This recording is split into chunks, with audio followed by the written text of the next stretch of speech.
Word of warning: the character of Master Voluminous is simply that, a character. He might not be evil, but he is definitely a bastard. So try not to let what he says offend you, okay? Enjoy. Greetings, listeners. Welcome back to the world of beauty and media. Welcome to Mortiferous Arcadia. I am the mighty Master Voluminous, teacher, commentator, and most importantly, to you, storyteller. Today we continue the Voluminous Reads series by reading the second of 6 stories in the horror novella Phinki by Enyadike. For the neophytes who are just joining us, it is currently Women's Month in the nation of South Africa. So in honor of them, we are reading 6 stories about women in abusive relationships and dangerous situations being possessed by a monster known as Phinki. In the last episode, we looked at Tando Indelo, whose husband had caused her to have a miscarriage. You can listen to that on the podcast. In this episode, our focus is on a young woman named Akhona Dala. Before we begin reading, I am going to list all the ways in which you may seek more content or an audience with the Master. First, check out mortiferousarcadia.blogspot.com. That is our main website. Or send an email to mortiferousarcadia@gmail.com if you wish to express how this story made you feel. Look up Mortiferous Arcadia on Facebook and Wattpad. And finally, search Master Voluminous on Twitter, Instagram, YouTube, Tumblr, DeviantArt, or Pinterest and give us a follow. Phinki by Enyadike is available on Amazon. Now then, on to the story.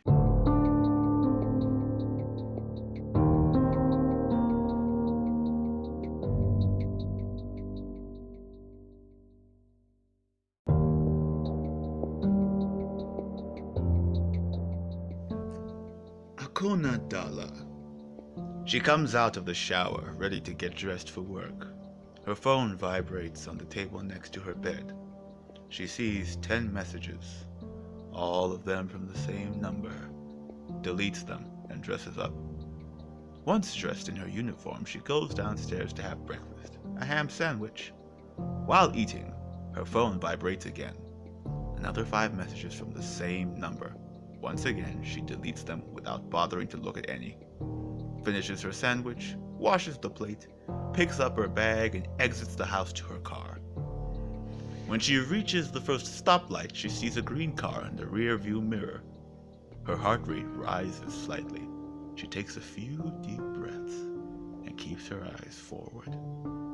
The light turns green and she drives off, the green car staying behind her.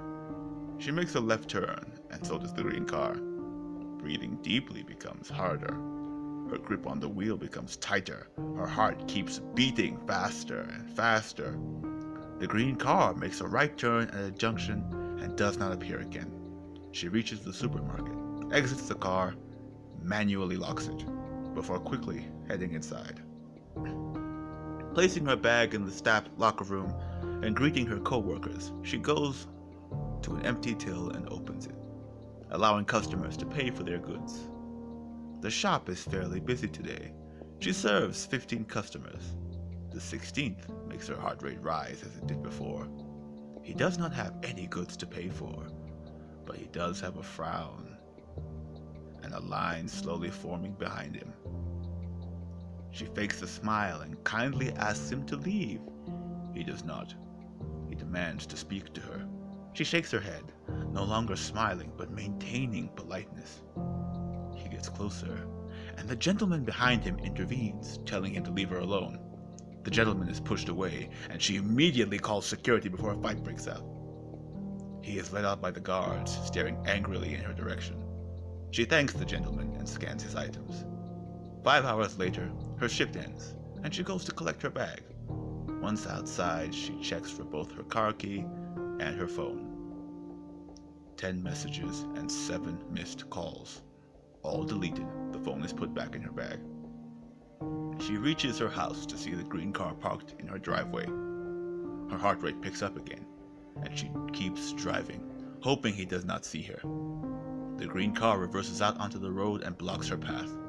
He gets out of the car and asks her to do the same. She shakes her head and looks for her phone. He walks over to her window and taps on it, asking her to come out and talk to him.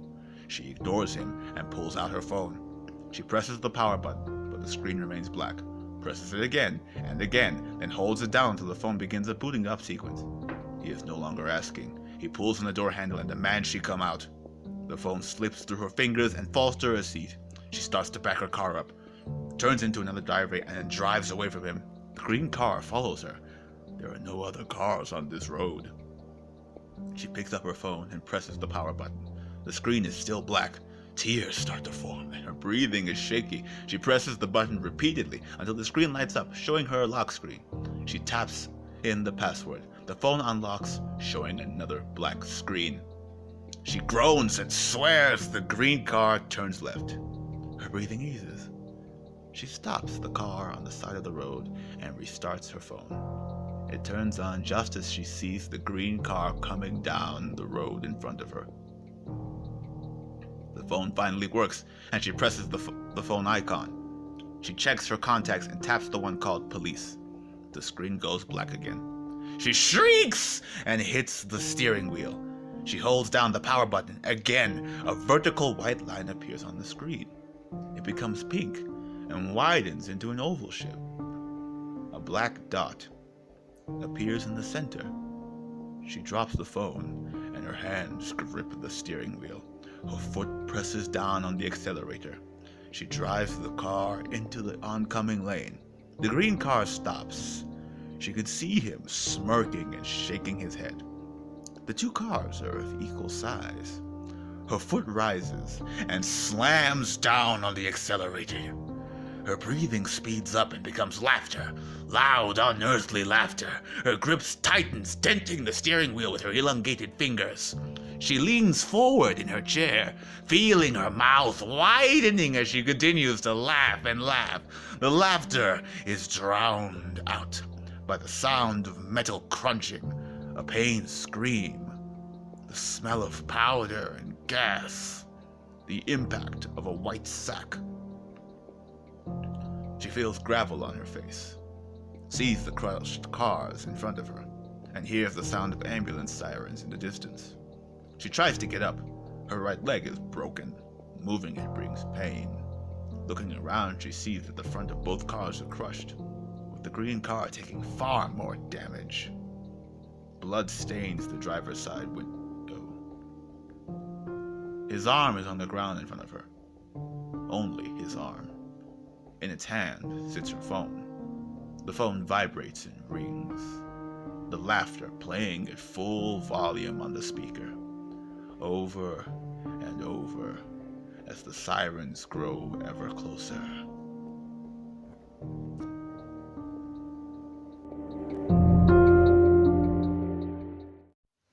In the immortal words of the great Wesley Snipes, some motherfuckers are always trying to ice skate uphill. Why don't I make my own version? Some motherfuckers always gotta stand in the middle of the road while a speeding car is rushing at them, driven by their possessed ex-girlfriend who they spent the entire day terrorizing. I mean, seriously. Can't this guy take a hint? She does not want nothing to do with you. And he ends up getting crushed in his car. And the worst part is her phone. Don't you just hate it when you're in a crisis and your phone just stops working? Honestly. You humans and your incredible advancements in your technology. And yet,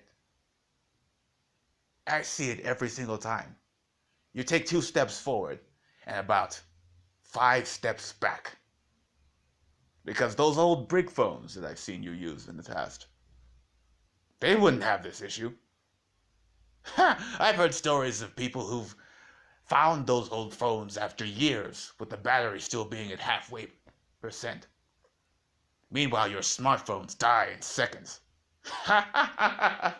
Honestly, ridiculous. Well, I do hope you've enjoyed our little story time. Oh, and on the advice of counsel, I've decided to be a little more engaging.